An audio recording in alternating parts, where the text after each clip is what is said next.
kutsu Putin Ismaili ja saadata merele. Ukrainal on tema ja tema sõdurite jaoks tore kingitus ootamas ning see on inspireeritud suurest valgest vaalast, kes viis kapten Ahabi hukatusse. Ainult et seekord on see Putin, kes vaatab, kuidas tema laevade meremehed hävitatakse. Need meremehed ei ole valmis selleks, mida Ukraina kohe valla päästab. Moby Dick on kohal. Ja Ukraina valge vaal on nii võimas, et suudab iga Vene laeva allveelaevaks muuta. Saime esimese pilgu Ukraina uuendusliku kaitsesektori viimasele saavutusele. Ukrainian Nordic Tihan Naval Forge 2026 konverentsil, mis toimus Kiievis 8.–9. juunil. See konverents on Ukraina ja tema Põhjamaade partnerite poolt välja töötatud mereväerelvade esitlus ning just Moby Dick varastas kogu tähelepanu. Ettevõtte nimega Avarit poolt välja töötatud uus relv on huvitav selle poolest, et see ühendab varasemate Ukraina mereväerelvade võimekused ühte kaubanduslikku platvormi, mida saavad lihtsalt kasutada Ukraina erinevad relvajõudude harud. Ja võib-olla sama tähtis on see, et seda saab müüa liitlastele, et toetada Ukraina eesmärki olla üks Euroopa võtmekaitsetest. Ja mis kõige parem, Moby Dick ei ole lihtsalt kontseptsioon, vaid on valmis kasutamiseks. Militani teatab, et kõik Moby Dicki konfiguratsioonid on juba välja töötatud ja need kõik on praegu kasutusel. See ei ole lihtsalt mingi huvitav idee, millega Ukraina ettevõte on välja tulnud. Ukraina valge vaal ujub juba ringi ja võib praegu Vene mereväe varadele tõsist kahju tekitada. Nii et me teame, et Moby Dick on siin, aga mida me tegelikult selle relvaplatvormi kohta teame? Põhitõed on juba iseenesest muljetavaldavad. Moby Dick on meredroon, mille tegevusraadiuseks on väidetavalt umbes 1400 kilomeetrit.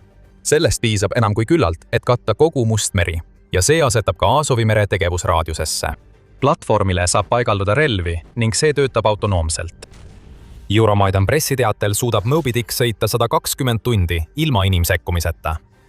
See ei ole lihtsalt valge vaal, vaid elukas, mis suudab ise jahti pidada ning valmistub Musta merd oma jahialaks muutma. Lisaks sellele suudab uus meredroon liikuda kuni 65 kilomeetrit tunnis, mis on enam kui piisavalt kiire, et jõuda järele enamikule Vene sõjalaevadele ning ka paljudele kiirematele paatidele, mida Venemaa võiks kasutada. See on samuti merekõlblik kuni 1,2 meetriste laineteni. Jällegi, see on Musta mere jaoks ideaalne. 2014. Aasta uuring näitas, et selle mere keskmine laine kõrgus ei ületa 0,7 meetrit ning Moby Dick saab sellest kergesti üle. Kõik see on iseenesest muljetavaldav. Ukrainal on siin selgelt väga võimekas meredroon, mis on kiire, suure tegevusraadiusega ja näib olevat spetsiaalselt ehitatud töötama veekogul, mis on Ukraina sõja jaoks võtmetähtsusega. Aga Moby Dicki teeb eriliseks veel palju muudki. Me mainisime raketidrooni sisselaadimist. See mainimine oli olulisem, kui esmapilgul paistab. Mis teeb Moby Dicki erilisemaks kui ükski varasem meredroonisüsteem, on see, et valgest vaalast on olemas 6 versiooni, millest igaühel on erinev eesmärk. Need 6 versiooni jagunevad 3 kategooriaks, mis võimaldavad Ukrainal katta rünnakutega, pealetungidega ja isegi õhutõrjega seotud vajadused. Alustame viimasest. Moby Dicki õhutõrje konfiguratsioonid kannavad nimesid MD-MD1 ja MD-MD2. Mõlemal juhul kannab Moby Dick tõrjedroone, kuid droonide tüüp on erinev. MD-MD1 suudab kanda kuni 5 fikseeritud tiivaga tõrjedrooni, mida saab platvormilt välja lasta, et hävitada Vene Shahedi tüüpi ja sarnaseid ründedroone, kui need liiguvad üle Musta mere Ukraina suunas. Venemaa on juba pikka aega kasutanud Krimmi oma ründedroonide stardiplatvormina, mida varem lasti välja sisemaal asuvatest kohtadest, kuid alates 2025. aasta septembrist lastakse neid välja Krimmi läänerannikult. MD-MD1 koos tõrjedroonidega suudab Vene Shahedi tüüpi droonid peatada juba enne, kui need Ukraina mandrile jõuavad. Mis puudutab MD-MD2, siis ka see kannab tõrjedroone, kuid need on 4-krootoriga variandid ning see Moby Dicki versioon suudab neid kanda 8. Jällegi, Venemaa Shahedid peaksid olema ettevaatlikud, kuigi nad ei saa eriti midagi teha, kui nende all varitseb meredroon, mis on valmis tõrjedroone nende teele tulistama. Nii näeme, kui kasulik võib Moby Dick olla kaitseseisukohast.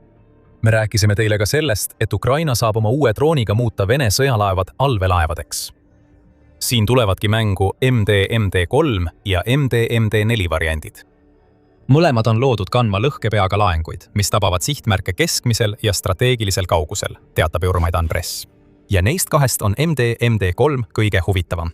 Väidetavalt suudab see kanda Avro enda Morrigani droone, mis on ülisalajased droonid ja on juba tekitanud suurt furoori Ukraina kampaanias Krimmi isoleerimiseks. 30. mail oli United24 üks esimesi väljaandeid, mis Morriganist teatas. See teatas, et Ukraina mehitamata süsteemide jõudude 412. Nemesise brigaad on kasutanud seda Vene sõjalise logistika, sealhulgas varustus- ja kütuseveokite ründamiseks mööda varustusteid, mis ulatuvad Mariupolist Krimmisse. Me ei tea selle drooni kohta palju, peale selle, et tegemist on püsitiivalise ründedrooniga, mis on selgelt võimeline läbima mitusada kilomeetrit. Arvestades, et see on mänginud rolli võtmetähtsusega maantee R280 muutmisel surmalõksuks kõigile Vene veokitele, mis üritavad kütust ja varustust Krimmi sisse või sealt välja vedada. Business Insider lisab, et droonil on tahapoole kaldu tiivad ning see paistab startivat rööpa või linguga platvormilt, mis välistab vajaduse lennuraja järele. See annab meile vihje, miks MD-3-s kasutatakse Morriganit. Meredroonil ei ole lennurada. Seega on sellesse ideaalne relvatüüp keskmise tegevusraadiusega ründedroon, mida saab välja lasta kümnete kilomeetrite kauguselt sihtmärgist ega vaja õhku tõusmiseks teelõiku. Nüüd lastakse droon, mis on end tõestanud tõhusana Vene sõidukite vastu, valla Krimmi rannikukaitse vastu, Mustal merel seilata üritavate Vene laevade vastu ja isegi luurevahendite, nagu õhutõrjesüsteemide ja radarite vastu, mille Venemaa on Musta mere piirkonda paigaldanud. Siis on veel MD4. Selle Moby Dicki variandi kohta ei ole meil nii palju teavet kui MD3 kohta. Kõik, mida Militani on teatanud, on see, et MD4 kannab mingit tüüpi reaktiivmootoriga mehitamata õhusõidukit, mida kasutatakse kõrge prioriteediga sihtmärkide tabamiseks strateegilisel kaugusel. Pole teada, mis tüüpi droon see saab olema. Me teame, et Ukrainal oli turboreaktiivmootoriga droonid, sealhulgas UAV-290, mida esitleti Pariisis Eurosatori 2026 üritusel vaid paar nädalat enne seda, kui Moby Dick avalikuks tuli. Me teame ka, et see droon, mille lennuulatus on 650 kilomeetrit ja mis suudab kanda 100 kilogrammist lõhkepead, lastakse õhku tahkekütusega kiirendiga, mis tähendab, et stardirada pole vaja. Nii et võib juhtuda, et UAV-290 jõuab peagi Venemaa lähistel Mustale merele. Kui see nii on, siis Venemaa laevad peavad hakkama toime tulema ründedrooniga, mis võib olla isegi võimsam kui Morrigan ja suudab saavutada tippkiiruseks 800 kilomeetrit tunnis. Siiski peame ootama, kuni näeme MD4-vees, enne kui saame täpselt kinnitada, millist tüüpi drooni Ukraina kavatseb selle Moby Dicki versiooni jaoks kasutada. Ja sellega jõuame viimase kategooriani ja Moby Dicki kahe viimase variandini. MD5 ja MD6 on ründetüübid ning need on varustatud tavapärasemate relvadega, mis on Venemaa sõjalaevadele ja õhuvahenditele laastavad. MD5 on tõeline raskekahur. See suudab kanda Browningu M2 raskekuulipilduja moodulit, mida saab kasutada nii õhu kui ka pinna sihtmärkide tulistamiseks. See on varustatud ka rakettidega, kas RR-73 või AIM-9 rakettidega, mis mõlemad on õhutõrjeraketid.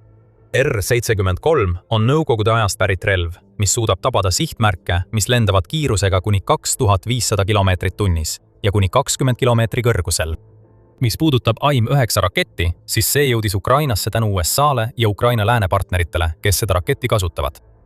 Ülehelikiirusega, soojusjälgija ja võimsa lõhkepeaga varustatud AIM-9 on üks parimaid õhutõrjerakette, mis Ukrainal oma arsenalis on.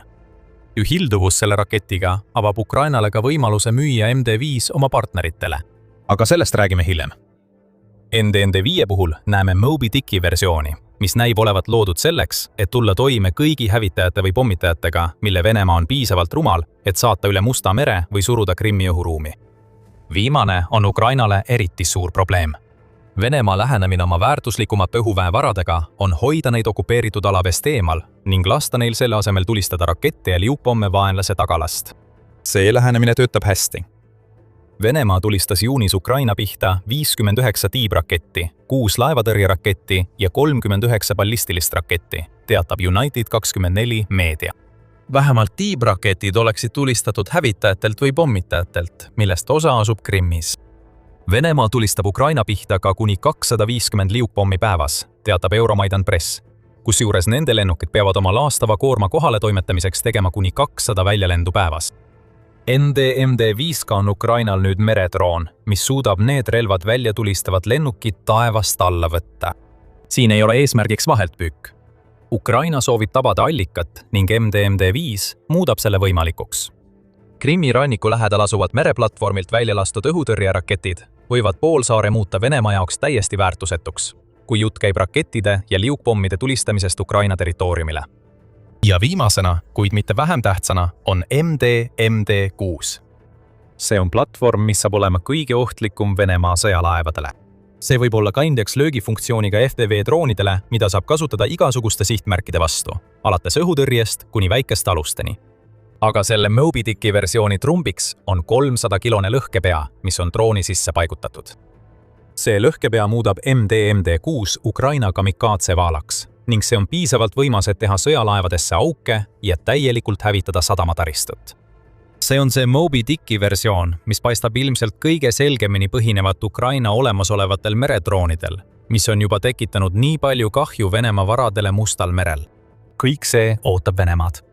Kõik 6 Moby Dicki versiooni on töökorras ja tootja sõnul liigub programm nüüd kodifitseerimisfaasi, mis valmistab ette seeria tootmise alustamist. Kui see juhtub, on Venemaal probleemid. Kuid veelgi enam, Ukraina astub järjekordse sammu lähemale sellele, et saada üheks tähtsaimaks tegijaks Euroopa kaitsesektoris. Aga enne kui me sellesse süveneme, tuletan meelde, et te vaatate saadet The Military Show. Kui see on selline ülevaade, mida soovite näha, siis veenduge, et olete kanalile tellitud ja teil on teavitused sisse lülitatud. Kõigest sellest, mida me just rääkisime, näib Moby Dick juba mängumuutjana ning eriti oluliseks saab see kindlasti Musta mere lahingus. Oleks lihtne eeldada, et Ukraina on selle lahingu juba võitnud. Kui sõda algas, pidi Mustmeri olema üks tähtsamaid varasid, mis Venemaal oma arsenalis on. Ukrainal polnud mereväge, millest rääkida, ja Venemaal oli Musta mere laevastik. Üle 70 sõjalaeva ja allveelaeva, mis pidid võimaldama Venemaal blokeerida Ukraina kaubalaevad ning sooritada nii rünnakuid mandri vastu, kui ka pidevalt viia vägesid ja varustust Ukrainasse. Asjad ei läinud Putini plaanide järgi. Kasutades rakettide ja meredroonide kombinatsiooni on Ukraina suure osa Musta mere laevastikust puruks löönud. 2024 aasta alguseks oli Ukraina uputanud või rivist välja löönud umbes 1/3 laevastiku sõjalaevadest, mis sundis Venemaad ülejäänud laevad baasidest ära viima ja proovima neid peita Ukraina rakettide ja meredroonide tegevusraadiusest väljapoole. 26. juuni raportis ütles Mets, et Ukraina ametnike väitel ei saada Venemaa enam ühtegi sõjalaeva Mustale merele ega Aasovi merele, kartes, et Ukraina relvad lasevad need tükkideks. Nagu Ukraina mereväe pressesindaja Dmytro Pletnjuk irooniliselt ütleb, okupant ei hoia merel ühtegi üksust, ei Aasovi meres ega Mustas meres. Tegelikult on viimastel kuudel merre minekust saanud omamoodi luksus. Sellest võiks jääda mulje, et Ukraina kontrollib Musta merd. Paljuski see nii ka on. Moby Dickist võib saada potentsiaalne mängumuutja 2 põhjusel. Esiteks tähendab nii paljude erinevate variantide olemasolu seda, et Ukraina saab muuta Musta mere enda jaoks väärtuslikuks varaks. Oleme juba mõningaid viise maininud, kuidas see võimalik oleks, kui arutasime erinevaid variante. Need autonoomsed droonid saavad patrullida ja otsida Vene laevu, mis julgevad siseneda veeteele, mis on nende jaoks juba surmavaks muutunud. Need laevad muutuvad allveelaevadeks, võimaldades Ukrainal säilitada enda jaoks juba loodud soodsa positsiooni. Kui Vladimir Putin lootis, et Venemaa saab ühel päeval taas Musta merd kasutada, siis terve Moby Dickide laevastik lõpetas need lootused. Need on vaalad, keda pole lihtne torpedeerida. Ja kuna need on droonid, on neid palju odavam toota kui sõjalaevu, mida Venemaa peaks nende vastu võitlemiseks ohverdama. Teiseks võib Moby Dick olla Ukrainale väga suureks abiks Krimmi isoleerimise kampaanias. Venemaa oleks mõelnud, mida veel Ukraina selles kampaanias valla päästa võiks. Logistika sulgemise programm on juba võimaldanud Ukrainal oma keskmaa ründedroonid nii hästi organiseerida, et nad on loonud Krimmi poolsaarele ebatraditsioonilise blokaadi. Teed, sillad ja veokid on kõik sihtmärgiks, takistades varustuse ja kütuse liikumist Krimmi. Poolsaarel olevad okupandid seisavad nüüd silmitsi suure kütusepuudusega ning pidevate Ukraina rünnakutega, mille eesmärk on muuta elu Krimmis talumatuks. Ja nüüd on Moby Dick mängus. Isolatsioonikampaania muutub siit edasi ainult tugevamaks. Need Moby Dicki versioonid, mis suudavad sihtida laevu, võtavad peaaegu vältimatult sihikule praamid, mida Venemaa kasutab varude vedamiseks Krimmi, nüüd kui teed suletakse. Need laevad muutuvad sihtmärkideks ja sama juhtub ka Kertši sillaga. Ukrainal pole isegi vaja saata kamikaatse MD-6, et seda tööd teha. Uue meredrooni versioonid, mis suudavad välja lasta õhudroone või rakette, võivad olla piisavad, et tabada Kertši silda kaugelt, katkestades igasuguse maismaatee, mida Vene okupandid saavad kasutada mandrile jõudmiseks. See, mis Ukraina on siin käes on relv, mis võiks muuta mittetraditsioonilise blokaadi veidi traditsioonilisemaks. Kujutage ette Moby Dickide laevastikku, mis ümbritseb Krimmi, ja pilt on selge. Ükski laev ei saaks sisse ega välja. Sõjalisi objekte pommitataks iga päev. Ja kui Venemaa üritab kasutada Krimmi rünnakute alustamiseks Ukraina mandriosa vastu, ootavad neid seal isegi püüdurdroonid ja õhutõrjeraketid, mis peatavad need rünnakud kohe. Iga probleem, mis praegu Krimmi mõjutab, muutub veelgi hullemaks, kui Moby Dick läheb masstootmisse. Ja tundub tõenäoline, et Ukraina suudab toota rohkem kui piisavalt, et viia lõpule oma strateegia muuta Krimm isoleeritud saareks. Me ei tea, kui palju Moby Dick maksab. Seda teavet pole avalikustatud. Küll aga teame, et Sea Baby, mis on uue drooniga üsna sarnane, kuigi vähem mitmekülgne, maksab Defense Expressi andmetel umbes $200,000 tüki kohta. Kui Moby Dick jääb samasse hinnaklassi, saaks Ukraina neid 10 ehitada. Venemaa ei saaks selle vastu midagi teha. Strateegia trimmi isoleerimiseks tõuseks uuele tasemele. Mõelge lõpuks sellele, kus Moby Dick esitleti. Ukrainian Nordic DH Naval Forge 2026 konverentsil. See ütleb meile, et Ukraina vaatab tulevikku. Ukraina uus droon teenib kindlasti neid otseseid eesmärke, millest oleme Mustal merel ja Krimmis rääkinud. Kuid Ukraina soovis, et partnerite pilgud oleksid Moby Dickil. Sellepärast esitleti seda konverentsil, kus osalesid riigi Põhjamaade liitlased. Moby Dickiga on Ukrainal veel üks relv, mida ta saab kasutada selleks, et tõestada end ühe kõige olulisema kaitsepartnerina, kes tema Euroopa liitlastel on. See tähendab, et see droon mängib suurt rolli Ukraina aitamisel muuta end abisaajast üheks maailma kõige arenenuma kaitsetehnoloogia pakkujaks. Me näeme juba, kuidas Ukraina selles valdkonnas järjest tugevamaks muutub. Kevadel teatas Ukraina president Volodymyr Zelenski drone deali käivitamisest, mis on ülemaailmne partnerlus Ukraina ja erinevate Lähis-Ida, Euroopa ning isegi Kaukaasia piirkonna riikide vahel. See lepe on loodud selleks, et aidata kõigil osapooltel rajada kihilist õhutõrjet, tuginedes Ukraina kogemustele. Moby Dick võiks võimaldada Ukrainal teha midagi sarnast ka merelise kaitse valdkonnas. Me kujutame ette, et paljud Lähis-Ida riigid, keda 2026 aasta alguses Hormuzi väinas kehtestatud blokaad mõjutas, oleksid väga tahtnud, et Moby Dickid oleksid nende vetes patrullinud, et tegeleda Iraani kiirkaatrite ja nende territooriumile saadetud Shahidi droonidega. Euroopa riigid, kes peavad Venemaaga Balti ja Vahemere piirkonnas arvestama, tunnevad suurt huvi võimaluse vastu osta kulutõhus droonilahendus tõsistele mereväe probleemidele. Ukraina teab seda väga hästi. Moby Dickiga pole Ukrainal mitte ainult ideaalne täiendus oma juba tõhusatele Musta mere ja Krimmi strateegiatele. Ukrainal on relvastuspakett, mis sobib ideaalselt selleks, et veelgi sügavamalt põimuda nende partnerite kaitsesüsteemidesse, kes valmistuvad omaenda võitluseks Putini Venemaa vastu. Nüüd, kui Ukrainal on Moby Dick, saadab ta midagi suurt okupeeritud Krimmi suunas. Kuid uus meredroon ei ole ainus asi, mis poolsaare kallale on tulemas. Venemaa on mures, et Ukraina enda teepäeva versioon on kohe saabumas ja rohkem saad teada meie videot vaadates. Ja kui sulle see video meeldis, siis ära unusta tellida ning vajuta ka teavituskella, et saaksid iga päev uusi videoid The Military Show'lt.